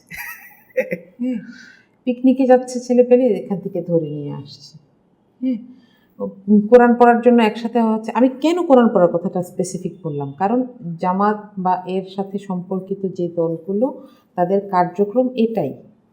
ওরা একসাথে বসে কোরআন পড়ে, স্টাডি করে, তারপর সেটা নিয়ে একজন আরেকজনকে ইন্সপায়ার করে, ইসলামিক সিস্টেমটা শেখানোর চেষ্টা করে। ওকে, তো তখন আমি যখন একটা নর্মাল ফ্লোকে বন্ধ করে দিই, তখন কি হয়? তখন এটা বিভিন্ন জায়গা দিয়ে, ইরেগুলার জায়গা দিয়ে বের হবে। আমি যদি একটা ট্যাপকে ছেড়ে তার সামনে ধরে রাখি, কি হবে? এটা গোড়া দিয়ে ফেটে যাবে, তাই না? তখন বাধ্য হয়ে মানুষকে অনলাইন প্ল্যাটফর্মে চলে আসতে হয়েছে। কারণ হচ্ছে অনলাইনে কাউকে চাইলে কেউ তার আইডি হাইড করতে পারতো, এখনো পারে, এখনো সম্ভব। এখানে এমন একটা জনগোষ্ঠী তৈরি হয়েছে যে যারা প্রো ইসলামিক চিন্তাভাবনা লালন করে, কিন্তু তাদের কথা বলার আবার জায়গা নেই। তো তাদেরকে বাধ্য হয়ে এই স্ফিয়ারে চলে আসতে হয়েছে। কিন্তু তাদের পার্সেন্টেজের সাথে কি আমি বলবো যে আর কেউ নাই? আমাকে কি কখনো শুনতে হয় না? আমার পলিটিক্যাল ভিউ, আমার হিজাব, আমি হিজাব করেও আবার এসে এত কথা বলি, মেয়ে মানুষ এত কথা বলা ভালো না, আবার মেয়ে মানুষ আবার পলিটিক্স করে। কালকে একটা কমেন্ট দেখলাম যে মেয়েরা সিভিল ইঞ্জিনিয়ারিং পড়ে এটাও তো জানতাম না। আচ্ছা, আপনার ব্যাপারে?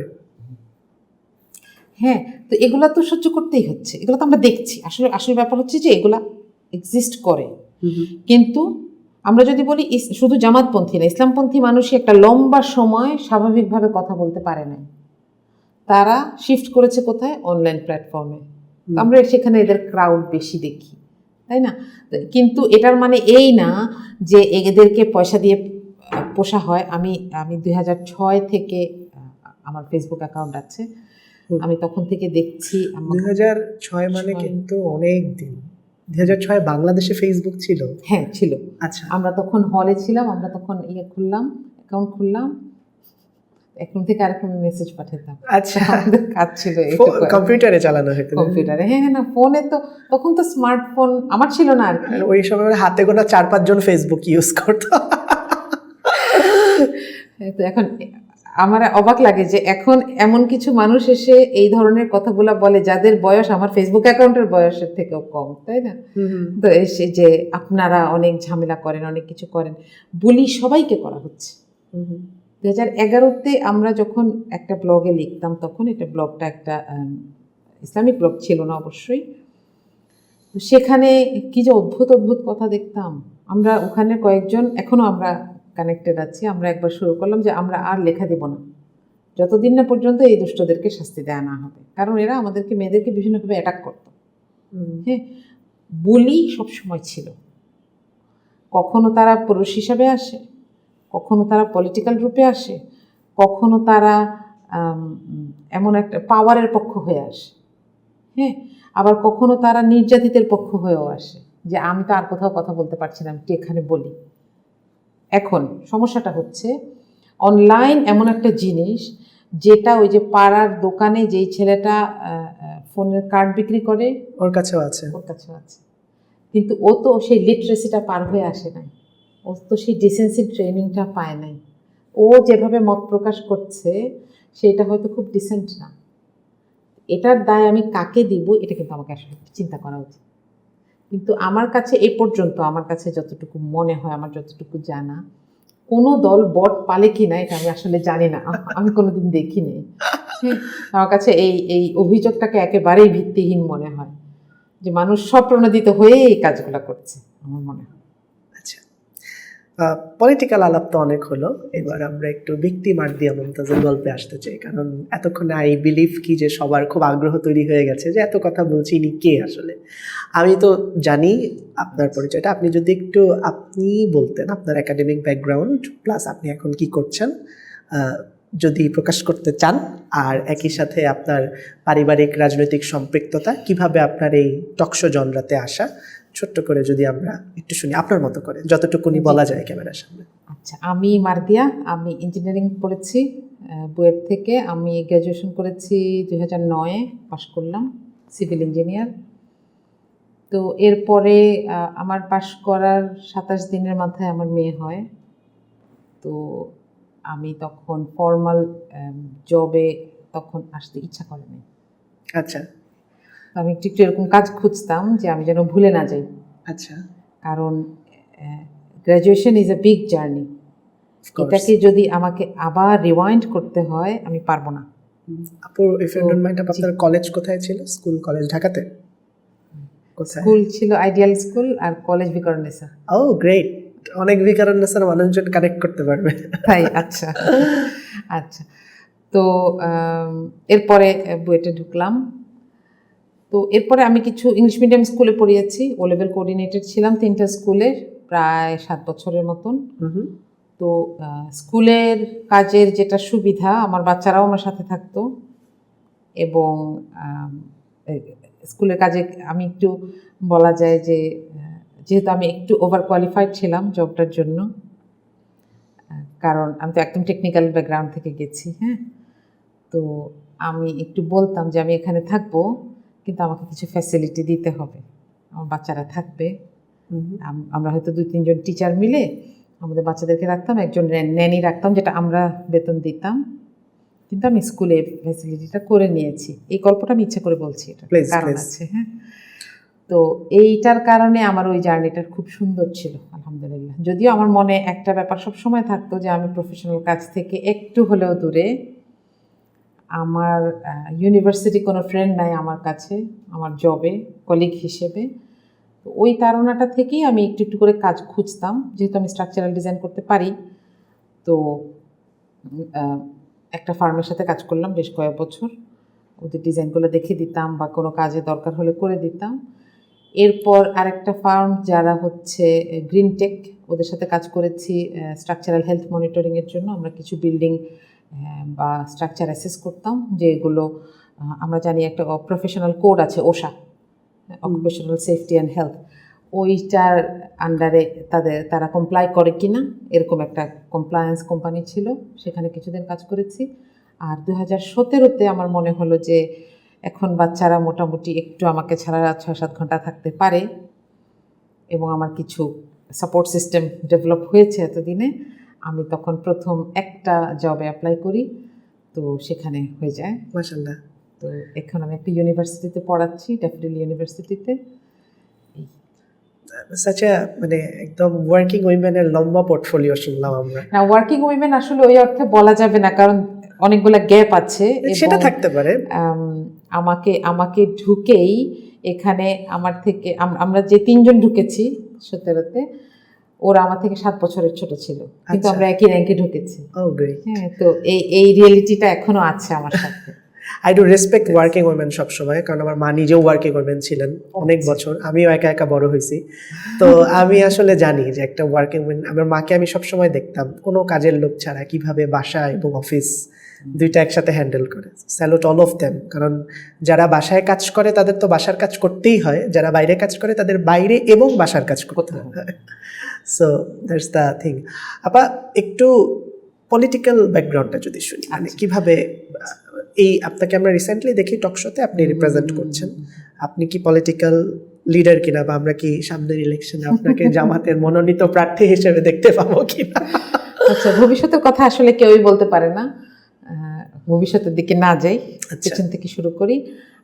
আমার পরিবার একটা পলিটিক্যালি অ্যাওয়্যার পরিবার আমি বলবো। আমার বাবা ঢাকা কলেজে যখন পড়েছেন তখন বাম আন্দোলনও করেছেন কিছুদিন, এরপর কিছুদিন সম্ভবত তাবলিগের সাথেও ছিলেন, ভার্সাটাইল। এরপরে যখন বুয়েটে আসেন সেখানে ভালো করে ইসলামী আন্দোলনের সাথে পরিচিত হন এবং কাজ করেন। আচ্ছা। তো সাধারণত যেটা হয়, এরকম মানুষ বিয়ে করার সময়ও চিন্তা করে যে আমি এরকম একটা ফ্যামিলিতে বিয়ে করব যে আমাকে বুঝবে। অফকোর্স, কারণ ইসলামী রাজনীতি যারা করেছে বাংলাদেশে শুরু থেকেই, তাদের সামনে অনেক ধরনের ঝামেলা থাকে, তাদের বাসায় একটা ব্যাগ গোছানো থাকে যে কোনো সময় তাকে অ্যারেস্ট হইতে হবে। এটা গত 17 বছর আমরা দেখে আসছি। হ্যাঁ, আর এর আগেও এটা অনেক বড় রিয়েলিটি ছিল। আমরা জানি যে মাওলানা মওদুদিও অ্যারেস্ট হয়েছেন, ফাঁসির রায়ও হয়ে গেছিল, তাই না? তো এরকম একটা মানুষ যখন জীবনসঙ্গী বাছাই করে তখন সেগুলো চিন্তা করে। সেই চিন্তা করেই আমার মাও এমনই একটা পরিবারের সদস্য যার বাবা মা পলিটিক্যালি অ্যাক্টিভ ছিলেন, জামাতের পলিটিক্সের সাথেই ছিলেন, তো সেভাবেই বিয়ে করেছেন। তো সেখান থেকেই যেহেতু আমরা ছোটবেলা থেকেই এরকম একটা আবহে বড় হয়েছি, আমরা ইসলামকে এভাবে শিখতে শুরু করলাম। আমরা 5 ভাই বোন। আমরা সবসময় দেখেছি যে আমাদেরকে কোনো কিছুতে বাধ্য করার চাইতে ইন্সপায়ার করা হতো বেশি, যে পড়ো, নিজে দেখে নাও। আমরা ওই যে থাকে না যে দুলে দুলে মুখস্থ করা, যে নামাজের 7 ফরজ, ভিতরের 7 ফরজ, বাহিরের 7 ফরজ, এরকম আমরা মুখস্থ করি নাই, আমাদেরকে পড়ানো হয়েছে। আম্মু দিয়ে বলতেন যে এটা পড়ো, পড়ে পর আমাকে বোঝাও কি বুঝছো। একটা সূরা থাকতো, এটা দিয়ে বলতেন যে এটার উপরে সবাই একটু একটু করে বলবা। আলহামদুলিল্লাহ এই জিনিসটা এখনও চালু আছে। আমরা সপ্তাহে 1 দিন বসি, যেহেতু আমার ভাই দেশের বাইরে আছে আমরা অনলাইনে বসি, আর আমরা যারা দেশে আছি তারাও আমরা অনেক জায়গায় পড়ানো ছিটানো। মানে এটা ফ্যামিলিগতভাবে বসা হয় অনলাইনে? জি জি জি, মাশাআল্লাহ, খুব ভালো। এটা আমরা নতুন শিখেছি হচ্ছে ওই যে 20-এ জুম দিয়ে শিখেছি, প্যান্ডেমিক আমাদের শিখাই দিয়ে গেল অনেক কিছু। নইলে আম্মু আমাদেরকে ডেকে এগুলো দেখতেন। আচ্ছা, হ্যাঁ, আমরা যেদিন আম্মুর বাসায় এখনো? যেতাম, এখনো আলহামদুলিল্লাহ, হ্যাঁ, মানে কঠিন কঠিন মনিটরিং এর উপর রেখেছেন। আব্বু জিজ্ঞেস করেন যে কি পড়তেছো এখন, এই মুহূর্তে কি সূরা পড়ছো, এই মুহূর্তে কি বই চলে বাসায়, বাচ্চারা কি বই পড়ে। বাহ, হ্যাঁ, তো এরকম একটা ডিসিপ্লিনের মধ্যে বড় হয়েছি। তো আমরা সব সময় এটার সাথে সাথে পড়ালেখার ব্যাপারে তো সচেতনতা আছেই। আমরা মোটামুটি চেষ্টা করেছি, খুব একেবারে ওই যে জীবনে সেকেন্ড হয়ে নেই এরকম টাইপের ক্যারিয়ার না, কিন্তু মোটামুটি পড়ালেখা করতে হবে এরকম একটা স্পিরিট হ্যাঁ, সবসময় এইভাবেই আপনি ছিল। বুয়েট থেকে পড়াশোনা হ্যাঁ, করছেন। আমি মিডিওকারই ছিলাম, আচ্ছা, বুয়েটেও আচ্ছা। মিডিওকার স্টুডেন্টই ছিলাম। বুয়েটে কি হ্যাঁ, মিডিওকর স্টুডেন্টরা যায়? আচ্ছা, এটা প্রশ্ন এখন। That's another question. That's এটা another এটা question. আমার কাছে সবসময়, এখানে একটা কথা বলি, এটা হ্যাঁ। আমার কাছে মনে হয় যে এটা আমাকে আল্লাহ একটা গিফট দিয়েছে। হ্যাঁ, অফ কোর্স। কারণ আমরা এলাকায় আমরা 3 ফ্রেন্ড ছিলাম এবং আমাদের স্কুল এক, মানে প্রাইমারি স্কুলটা এক, আমরা এলাকার একটা ছোট্ট একটা কিন্ডারগার্টেনে পড়তাম, সেটা এক। এরপরে আইডিয়ালে 10 বছর একসাথে ছিলাম, কলেজে 2 বছর একসাথে। তারা এবং ওরা দুইজনই আমার থেকে অনেক ভালো স্টুডেন্ট। আমাদের সবার আগে বুয়েটের ভর্তি পরীক্ষা হলো, দেখলাম যে ওদের একজন, ও আসলেই ভালো স্টুডেন্ট, মানে আইডিয়ালে কম্বাইন্ড মানেই ছেলে মেয়ে মিলিয়ে থার্ড ফার্স্ট হওয়া, এগুলা আলাদা মানুষ ছিল, আমরা দেখতাম যেগুলো। আচ্ছা, এরকম, হ্যাঁ, তো সেরকম একটা মেয়ে ও কেন চান্স পাবে না? আচ্ছা, এরপরে ও আরও ভালো জায়গায় চান্স পেয়েছে, কারণ ওর মেডিকেলেই পড়ার ইচ্ছা ছিল, ও ঢাকা মেডিকেলে চান্স পেয়েছে। She is a very bright doctor now. কিন্তু আমার কাছে মনে হয় যে আমার এখানে যাওয়ার কথা ছিল না, আল্লাহ আমাকে নিয়ে গেছেন, এটা নিশ্চয়ই কোনো একটা কারণ আছে। অবশ্যই অবশ্যই।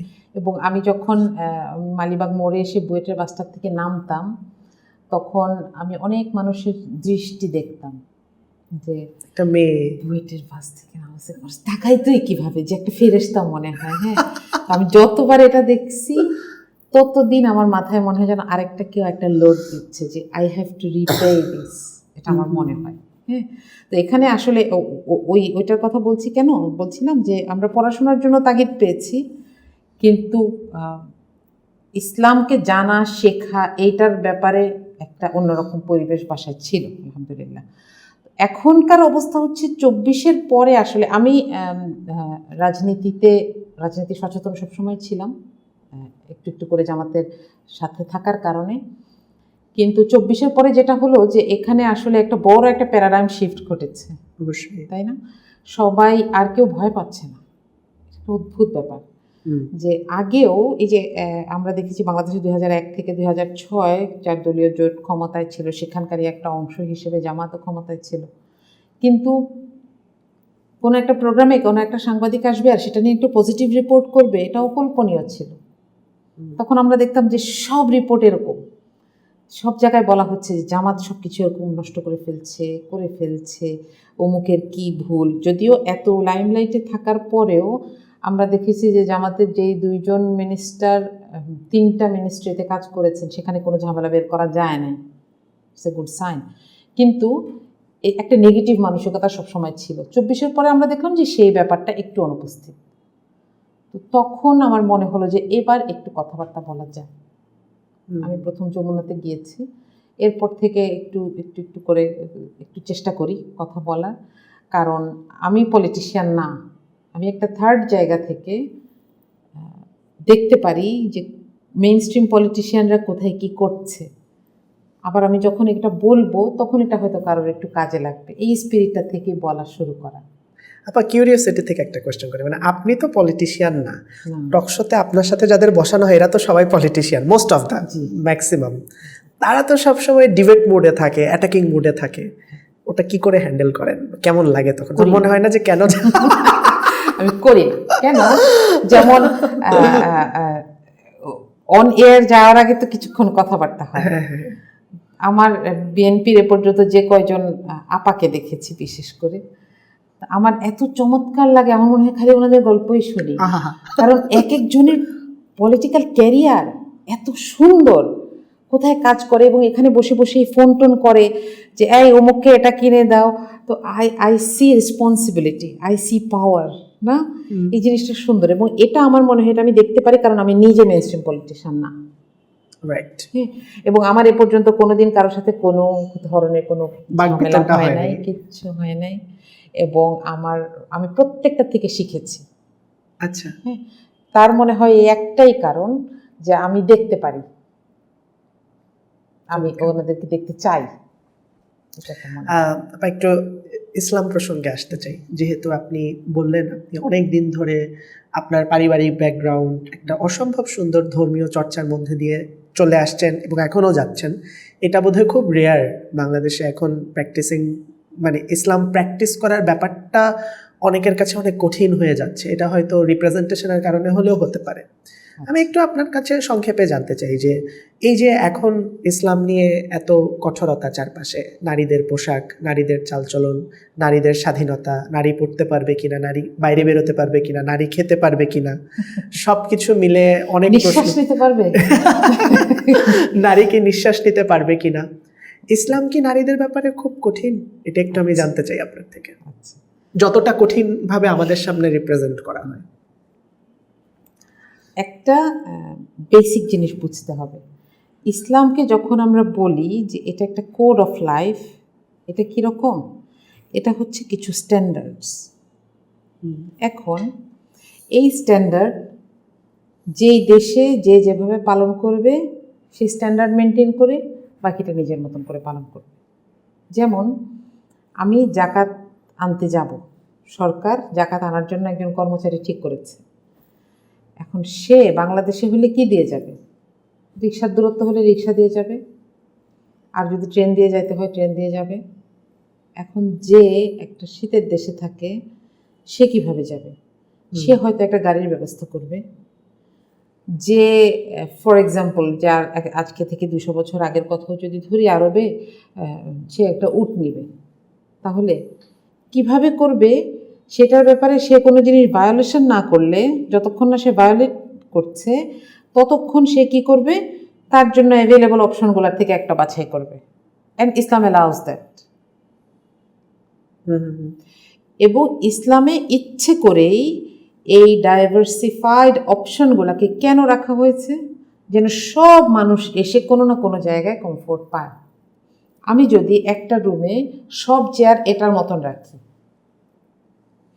কেউ একজন হয়তো অফিস থেকে আসছে, তার একটু ইচ্ছা করলো একটু হেলায় বসতে, একটা বাচ্চা যার এখানে বসলে অসুবিধা হবে, উঠতে পারবে না, তাকে বারবার নামাই দিতে হবে। কিন্তু আমি যদি এখানে 10টা চেয়ার রাখি, যে 10টা 10 রকমের সুবিধা অফার করে, তাহলে যে কোনো মানুষ এসে এখানে কমফোর্টেবল হবে। ইসলাম এটা বলে। আল্লাহ রাসূল সাল্লাল্লাহু আলাইহি ওয়াসাল্লাম বেসিক ফরজগুলো ছাড়া আর কোনো কিছুতে অনেক বেশি রেগুলার করতেন না একটা জিনিস, যে যদি আল্লাহ এটা উম্মতের জন্য মাস্ট করে দেন, ঠিক আছে। উনি অনেক এক্সাম্পল রেখেছেন অনেক জায়গায়, কিন্তু কোনোটা খুব অল্পগুলোকেই মাস্ট করে দেওয়া হয়েছে। কেন? যেন আমরা চুজ করতে পারি, কারণ মানুষ কিন্তু চুজ করতে পছন্দ করে। আমরা বুফেতে গিয়ে সব খাইতে পারি না, কিন্তু আমি বুফেতে যেতে পছন্দ করি। কেন? কারণ আই হ্যাভ অপশনস দেয়ার। হ্যাঁ, তো ইসলাম মানুষের এই সাইকোলজিটা বুঝে, এই জন্য ইসলামকে বলা হয় যে ফিতরাতের ধর্ম, তাই না? এখন যেমন ধরেন, আমি যদি খুব সিম্পল, আমাকে যেটা নিয়ে আপনি প্রশ্ন করেছেন সেখানেই আসি। ইসলাম আমাকে পর্দার ব্যাপারে কিছু মূলনীতি দিয়েছে, ঠিক আছে। যে নাম্বার 1, আমি যে কাপড়টা পরবো সেটা সি থ্রু হওয়া যাবে না, সেটা খুব বেশি টাইট হওয়া যাবে না, সেটার আরও কিছু শর্ত থাকতে হবে, কোথায় কতটুকু পর্যন্ত আমাকে ঢাকতে হবে। হ্যাঁ, এখন কেউ যদি শাড়ি পরে সেই কাজটা করে, সমস্যা কোথায়? সমস্যা নাই, আসলে নাই। পয়েন্ট, এটা খুব হ্যাঁ। ভালো একটা পয়েন্ট।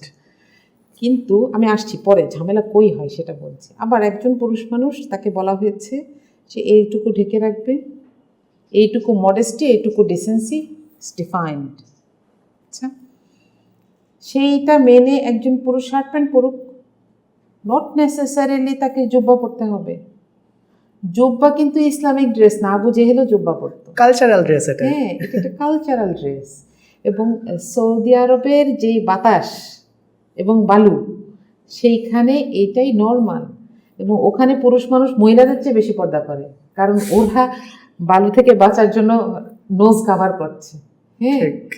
তো এখন এখানে আমাকে দেখতে হবে যে আমি ইসলামের বেসিক রুলিংয়ের দিকে তাকাবো। হ্যাঁ, এখানে একটা ব্যাপার আছে, এই রুলিংয়ের ইন্টারপ্রিটেশন এক একজন এক একভাবে করেছেন এবং প্রত্যেকটাই ঠিক। আচ্ছা, ঠিক আছে, আমরা বেসিক্যালি জানি যে 4টা মাযহাব আছে। হ্যাঁ, এই 4টা মাযহাব কিন্তু সমসাময়িক একটা একটু পরের, কিন্তু 4টার কনটেক্সট আছে, প্রত্যেকে তার কনটেক্সট অনুযায়ী বুঝেছেন। আমি যেরকম মাওলানা মওদুদির কথা বলছিলাম একটু আগে, যে কলোনিয়ালিজমের সময়ে ইসলামকে ব্যাখ্যা করা, আর এখন 2020 বা 25-এ দাঁড়িয়ে একটা ডিজিটালাইজ সোসাইটিতে দাঁড়িয়ে ইসলামকে ব্যাখ্যা করা, দুইটা ব্যাখ্যা এক হবে না। হ্যাঁ, এই জন্য আল্লাহ কোরআনের প্রথম কথাটা বলছেন পড়ো। এটা শুধু কোরআন পড়া না, এটা হচ্ছে কন্টেম্পোরারি নলেজ নিয়ে ধারণা না রাখা। নইলে আমি একটা সময় মনে করবো কি, ধুর, ইসলাম আমাকে পিছনে শুধু টেনে ধরছে, আগাইতে দিচ্ছে না। ইসলাম মোটেও এটা না। ইসলাম মানুষকে ফ্রি করে দেয়। আমি একটা ছোট এক্সাম্পল বলি। ভারতীয় উপমহাদেশে একজন মুসলিম রাজা এবং মুসলিম শাসক এবং একজন হিন্দু রাজা, দুজনের মধ্যে যুদ্ধ হচ্ছে। তো হিন্দু রাজাটা একটা গুপ্তচর পাঠিয়েছে যে দেখো তো গিয়ে ওরা এরকম ইনভিনসিবল কেন, ওদের রহস্যটা কি, কোন অস্ত্র আছে, এটা তো যুদ্ধের সময় তো এটা দুই পক্ষই করে। তো তখন এই লোকটা ফেরত গিয়ে বলে যে এরা এক অদ্ভুত জিনিস, আমরা পথের মধ্যে কোনো পাথর পাইলে আমরা মনে করি এটা কুলক্ষণ, আমরা অন্য একটা রাস্তা দিয়ে যাই।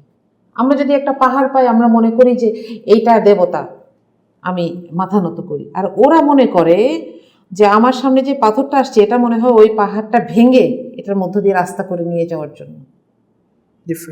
ডিফারেন্ট। তাহলে এই ওয়ার্ল্ড ভিউটা ডিফারেন্ট হওয়ার কারণে মুসলিমরা উসমানীয় সাম্রাজ্যে আমরা দেখেছি যে পাহাড়ের উপর দিয়ে জাহাজ নিয়ে গেছে, কতগুলা লক দিয়ে, উডেন লক দিয়ে পাহাড়ের উপর দিয়ে জাহাজ নিয়ে গেছে। পৃথিবীর সমস্ত টেকনোলজিতে মুসলমানদের অবদান আছে খালি এই জন্য, কারণ ইসলাম তাকে ফ্রি করে দিয়েছে। বলছে এইটুকু বেসিক মানো আর বাকিটা এক্সপ্লোর ইয়োর ওয়ার্ল্ড। এখন আমাদের দেশে ইসলামের কোন রূপটা আসছে, এটা এখানে ইম্পর্টেন্ট। আমাদের দেশে ইসলাম এসেছে ওই যে সুফিদের হাত ধরে, আমরা এক ধরনের ইসলাম দেখেছি। হ্যাঁ, যার কারণে, এবং আমরা এটাকে খুব সহজেই কনটেক্সচুয়ালাইজ করে ফেলছি যে হিন্দুরা এরকম, আমরা তো আমাদের অনেকেরই পূর্বপুরুষ হিন্দু ছিলেন, যার কারণে আমরা এইখানের কনটেক্সটে ইসলামকে একটু চিন্তা ভাবনা করে নিয়েছি। করতে করতে একটু আবার ডিস্টর্টও হয়ে গেছে। হ্যাঁ, কেউ মনে করে যে আমি মাথায় কাপড় দিয়ে মানুষের সামনে নাচতেও পারবো, এটা ধরেন কেউ মনে করেন, ধরেন। আবার কেউ মনে করে মেয়েরা বাইরে আসলেই তো ঝামেলা হচ্ছে, তাহলে মেয়েরা সব বাসা থাকবে।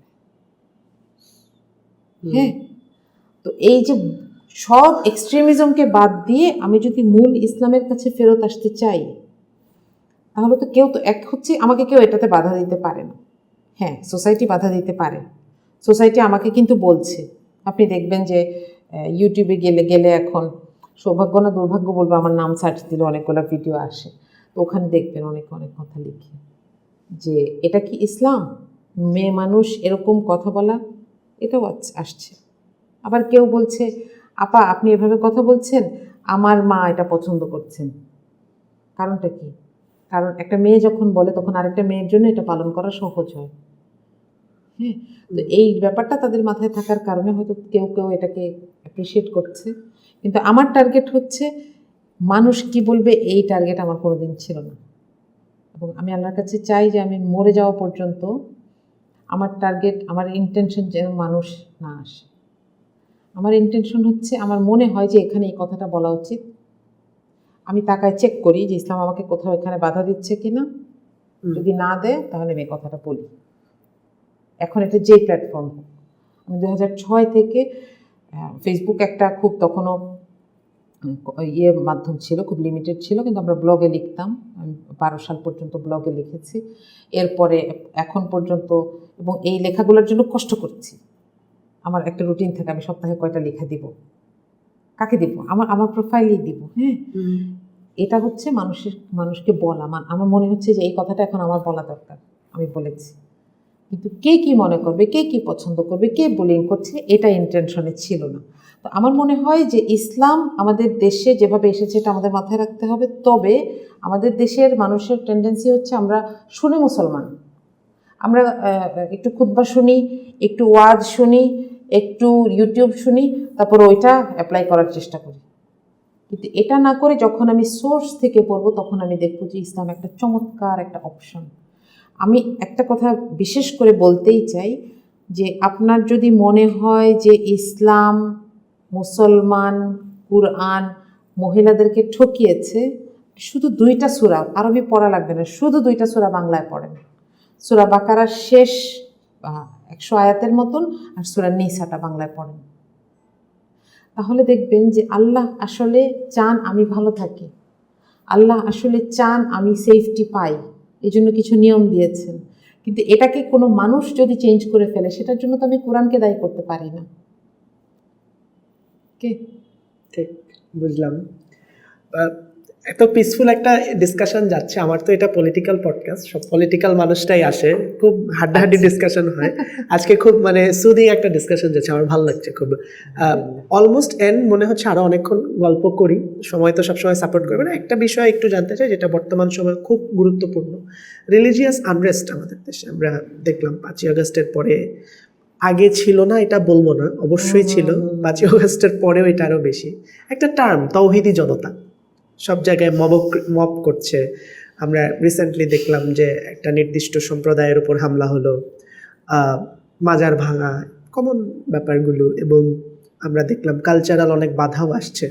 দেখা যাচ্ছে কি যে যারা কালচারাল প্র্যাকটিস করে, বা ওই যে আমি যাদের কথা বলছিলাম যে যারা অন্য মতাদর্শের, তাদের উপর অনেক ধরনের বাধা আসছে। ওভারঅল এই যে ইসলামিক আনরেস্টটা যে তৈরি হচ্ছে, এই জিনিসটাকে আপনি কিভাবে দেখেন? অবশ্যই ইসলাম এগুলো তো সমর্থন করেই না, কিন্তু বাংলাদেশে যখন এই ঘটনাগুলো ঘটছে তো ইসলামের নামেই, করছে তো ইসলামের নামে, এক্স্যাক্টলি। এবং বাংলাদেশে যখন এই ঘটনাগুলো ইসলামের নামে করা হচ্ছে, আলটিমেটলি তো প্রোফাইল খারাপ হচ্ছে ইসলামের, প্রোফাইল খারাপ হচ্ছে মুসলিমদের, এবং বলা হচ্ছে যে আচ্ছা আমরা আগেই ভালো ছিলাম, পলিটিক্যাল আনরেস্ট এখন নতুন করে ক্রিয়েট হচ্ছে। এবং আবার একটা সত্যি কথা কি, আমরা আসলে এই যেমন আপনি একজন মানুষ সুন্দরভাবে কথা বলছেন, আপনার এই এপিসোডটা হয়তো আমি যদি ধরেন, আমি জানি না আসলে কত ভিউজ হবে বা কতজন মানুষ এটা মন দিয়ে দেখবে, আমি যদি ধরেও নিই সেটা আসলে 1%ও না টোটাল ইন্টারনেট ইউজারদের, এবং এটাকে ফিল করতে পারবে সেটা আরো কম পার্সেন্টেজ। অনেকে আছে সমালোচনা করার জন্য বসে থাকে। আপা আমি একটা কথা এখনই বলে দিই, আপনি হাতে যে চুড়িটা পরছেন এটা নিয়ে অনেক কমেন্ট আসবে যে এটা আবার কেমন চুড়ি আসছে, এরকম বলছে যে হাত দেখা যাচ্ছে। সো আমরা তো আসলে এরকম মানে পিসফুল কথা বলে সবাইকে চেঞ্জ করতে পারবো না। আপনি যদি আজকে একটু ছোট্ট করে মেসেজ দেন, কেন কি আমার মনে হয় যতজন মানুষই দেখবে মেসেজটা পৌঁছাকে, এটাই আমি চাই। আচ্ছা, প্রথমে একটা পলিটিক্যাল অ্যান্সার দিই। সেটা হচ্ছে যে একটা লম্বা সময় ধরে ইসলামের কথা বললেই খারাপ, জঙ্গি, এটা গেছে। যার কারণে 24-এ এই যে আমাদেরকে জঙ্গি বলছে এতদিন, সে যেহেতু চলে গেছে, সবাই মনে করেছে যে আমি এখন ফ্রি, যা ইচ্ছা তাই করতে পারবো। তো একটা ছেলে কি করলো, একটা মেয়ের গায়ে কাপড় নাই, বলছে আই আপা আপনি ওড়না পরেন না কেন? সে কি ভাষায় বলছে এটা আমি শুনি নাই, কিন্তু আমি এটা কেমনে বুঝছি এটা আমি বলছি। পরে কাহিনী করে কোনোভাবে মানুষ প্রতিবাদ করলো, তাকে থানায় ধরে নিয়ে গেল। তাকে থানায় গিয়ে জিজ্ঞেস করা হয়েছে যে আপনি কি বলছিলেন? তখন সে একটা কথা বলছে, এটা আমি এখন বলবো না, এটা আমার মুখে আসবে না, বা আমার জন্য এটা বলা শোভন না। এরকম অনেক কিছু চেপে যায় যে মাদিয়া তুমি টিচার, কথা বলে না। হ্যাঁ, তো এটাও হয়েছে। ইসলামপন্থী মানুষ, কিছু মানুষ মনে করেছে যে এখন তো দেশ পুরা ইসলামিক হয়ে যাবে। হ্যাঁ, ওইটাই খেলাফত। একদম, খেলাফত শব্দটা খুব সম্মানিত একটা শব্দ, এবং খেলাফতটা একটা one of the true Islamic systems. ঠিক আছে, আমি বলবো না যে সবগুলা খেলাফত এক ছিল। 4 জন খলিফারই, আল্লাহ রাসূল সাল্লাল্লাহু আলাইহি ওয়াসাল্লামের পরে যাদেরকে আমরা খুলাফায়ে রাশেদা বলি, 4 জনেরই দায়িত্ব পাওয়ার সিস্টেম 4টা ছিল। এটাই Islam. It offers variety, it offers option. আমি আমার লিডার অন্তত এই 4টা সিস্টেমে চুজ করতে পারি, এই অপশন আমার কাছে আছে। তাহলে এই যে আমি মনে করলাম যে এখন আমার দিন, এখন আমি যেটাকে ইসলাম মনে করি এটা মনে রাখতে হবে। ইসলাম কোনটা সেটা না, আসল কোনটা। আমি যেটাকে ইসলাম মনে করি সেটাই এখন সমাজে থাকতে হবে। ওই মেয়েটা ওড়না পরে নাই বলি ওই মেয়েটাকে ওড়না পড়তে, আর আমি যে ওই ছেলেটাই তার 1 মাস আগে তার ফেসবুক প্রোফাইলে তার এক কলিগের সাথে এরকম করে সেলফি তোলা, ওই মেয়েটার মাথায় কাপড় নাই। ও নিজের ওই কার্যক্রমকে কিভাবে ব্যাখ্যা করবে? কোনো ব্যাখ্যা নেই। আর দ্বিতীয় হচ্ছে, এখানে আরেকটা শক্তি উপস্থিত, এটা আমাদেরকে মাথায় রাখতে হবে। ওই যে আগেই ভালো ছিলাম, ওরা সারাক্ষণ দেখাবে যে আগেই ভালো ছিলাম, ঠিক আছে? তাহলে আমাদেরকে এটার ব্যাপারে আসলে সচেতন থাকতে হবে। আমার মাকে আমি জানি, এখন আমার প্রতিবেশী এসে আমাকে প্রত্যেকদিন আমার মাকে নিয়ে খারাপ কথা বলে। আসলে তো তোমার মা এরকম, দেখছো তোমাকে যে বকা দিচ্ছে সেটার আসলে কারণ এটা ছিল। একটা সময় আমার কি হবে, হবে যে খারাপ। বিতৃষ্ণা চলে আসবে। আমাকে যেন ইসলাম থেকে কেউ এভাবে সরায় নিয়ে যেতে না পারে, এটা আমার মাথায় রাখতে হবে। হ্যাঁ, আর পলিটিক্যাল আনরেস্ট, তারপরে এখানে খুব মানে কি বলে এটাকে, মানে রাস্তায়ও দেখবেন যে কোনো জায়গায় একটা মারামারি লেগেছে, মানুষ চারপাশে দাঁড়ায় দাঁড়ায় দেখছে, তো বলছে ভাই আমার থেকে একটা দেন। কেন করে? আমি তো কিছুতেই বুঝি না যে মানুষ কিভাবে আয়োজন করে বসে রেসলিং দেখে। একটা মানুষ আরেকটা মানুষকে শারীরিকভাবে আঘাত করছে, এটা কেমনে দেখে মানুষ? আমরা তো সেই মানুষ, তাই না? তো আমাদের কাছে না আসলে ওই যে মার মার কাট কাট কথাগুলো বলতে ভাল লাগে, এবং এটাকে আবার মানুষ পিক করে খুব। যেমন আমি একটা জায়গায় বললাম যে একটা মানুষ আল্লাহকে, আল্লাহ রসুল সাল্লাল্লাহু আলাইহি ওয়াসাল্লামকে নিয়ে একটা বাজে কথা বলেছে, বা কোরআনকে নিয়ে একটা বাজে কথা বলেছে। In no way I can support this. কিন্তু আমি যে সাপোর্ট করছি না, এটা আমি কেমনে প্রকাশ করব? এটাও ইসলাম বলে দিয়েছে। এই জন্যই আমরা ইসলামকে কমপ্লিট কোড অফ লাইফ বলি। কোনো জায়গায় কোথাও বলা নাই যে তোমাকে যে পছন্দ করছে, আমাকে নিয়ে আল্লাহ কোথাও বলেন না যে আমাকে নিয়ে যে বাজে কথা বলছে তার উপর গিয়ে হামলায় পড়ো। নেভার। মক্কার 13 বছর একটা ঘরে, কাবা ঘরের ভিতরে 350 বেশি মূর্তি ছিল। আল্লাহ রসুল সাল্লাল্লাহু সাল্লাম পারতেন না? উনি তো কুরাইশদের ছেলে, উনি পারতেন না ভিতরে গিয়ে ওগুলো ভেঙে টেঙে আসতে? ভাঙে নাই, আবার ওদিকে তাকায় নামাজও পড়ছে। তাইলে কাহিনীটা কি? মানে কাবার চত্বরে, সরি আমি একটু ভুল বলেছি, ওখানে দাঁড়িয়ে বায়তুল মুকাদ্দাসের দিকে মুখ দিয়ে নামাজ পড়েছে, তাই না? কাবার চত্বরটা খুব স্যাক্রেড একটা চত্বর ছিল, ওখানে গিয়েই নামাজ পড়তো। আলী রাদিয়াল্লাহু আনহুকে নিয়ে ওখানে গিয়ে নামাজ পড়তো। তখন ওনার মনে হয় না যে দেই এই মূর্তিগুলো ভেঙে? কেন করেন নাই? কারণ সেখানে তার হাতে সেই ক্ষমতাটা মানুষ দেয় নাই। কোথায় দিল? মদিনায় এসে দিল। মদিনায় এসে কি উনি ভাঙাভাঙি মারপিট শুরু করেছেন? না। মদিনায় এসে তিনি কি করলেন? প্রথম কাজ ছিল, প্রথম 3টা কাজের একটা হচ্ছে একটা মসজিদ তৈরি করেছেন, আর ভ্রাতৃত্ব স্থাপন করেছেন। প্রত্যেকজন আনসার, মানে হচ্ছে যারা মদিনায় ছিল, তাদেরকে বলছেন তুমি একজন মুহাজিরকে পিক করো, যারা হিজরত করে এসেছে, তুমি তাকে টেক কেয়ার করবে। সবাই কিন্তু রাজি হয় না। একজন বলছে যে ঠিক আছে আপনি আমাকে টেক কেয়ার করবেন, আমাকে বাজারের রাস্তাটা দেখায় দেন, আমি কিছু টাকা পয়সা নিয়ে আসছি, আমি বিজনেস শুরু করি। হ্যাঁ, আর 3rd কাজটা করেছেন, মদিনা সনদের দিকে এগিয়েছেন যে একটা জাতি আর একটা জাতির সাথে কীভাবে ব্যবহার করবে। এরপরে কখন ক্ল্যাশ হইল, এটা কিন্তু একদম নবুয়তের শেষ সময়গুলোতে একটা মসজিদ ভেঙে দিয়েছিলেন আল্লাহ রাসূল সাল্লাল্লাহু আলাইহি ওয়াসাল্লাম, মসজিদে দিরার। এখানে কিছু লোক বসে ষড়যন্ত্র করত, এবং এই মসজিদটা করার কোনো কারণ ছিল না। আশেপাশে মসজিদ আছে, অযথা তারা একটা মসজিদ করেছে, এটা অনেক বড় একটা কনটেক্সট আছে। তিনি বললেন যে ওই মসজিদটা ভাঙো। কীভাবে ভাঙলেন? ওরা নামাজ পড়ছিল তখন গিয়ে ভাঙলেন যেন কিছু মানুষ মরে? নো, এটাকে এখানে যেন আর কেউ নামাজ পড়তে এবং ষড়যন্ত্র করতে না পারে এর ব্যবস্থা করেছেন। কোনো মানুষের গায়ে হাত দেওয়া হয় না। এই একই রাসূল সাল্লাল্লাহু আলাইহি ওয়াসাল্লাম উনি যখন আবার মক্কা বিজয় হয়, মক্কায় আসেন, তখন কি করলেন?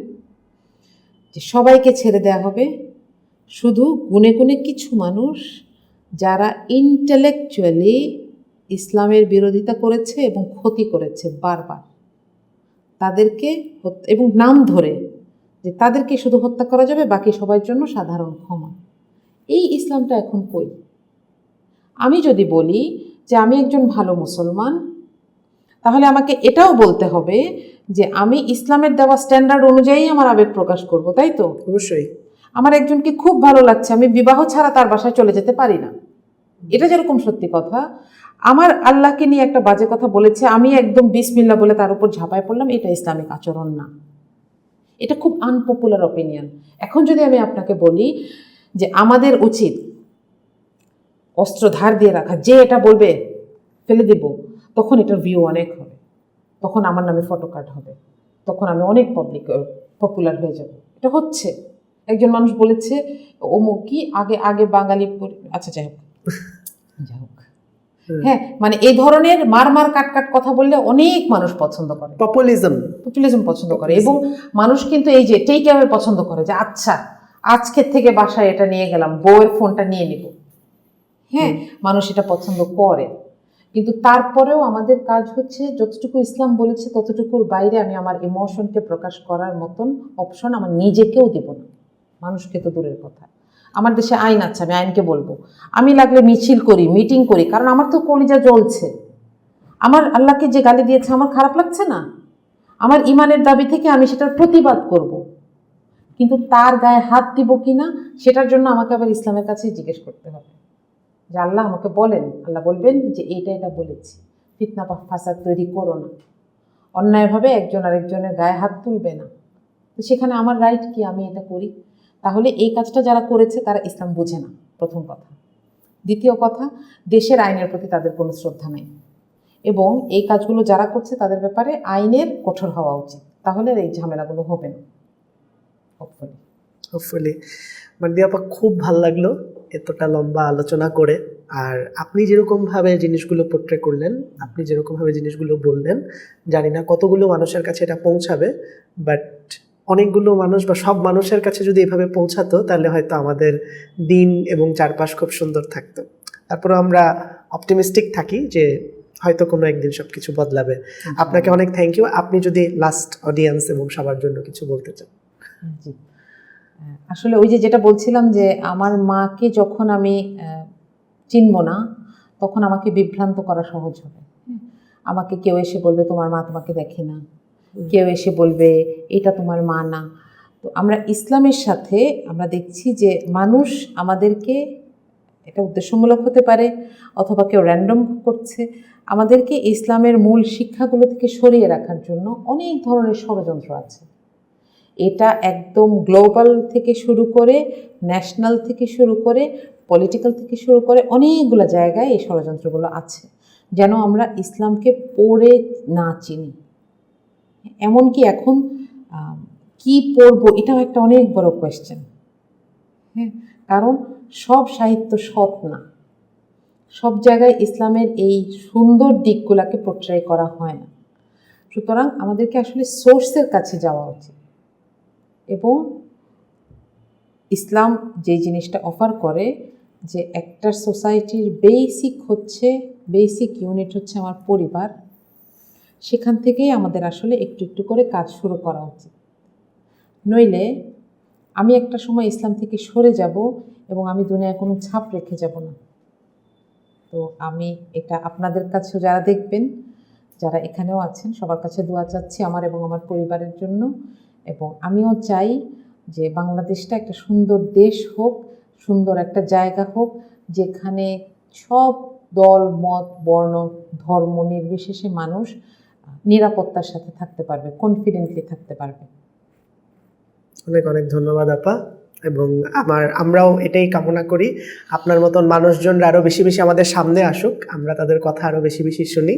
আপনাকে আবারও অনেক ধন্যবাদ আমার সাথে জয়েন করার জন্য। অনেক ধন্যবাদ। আসসালামু আলাইকুম। ওয়ালাইকুম আসসালাম।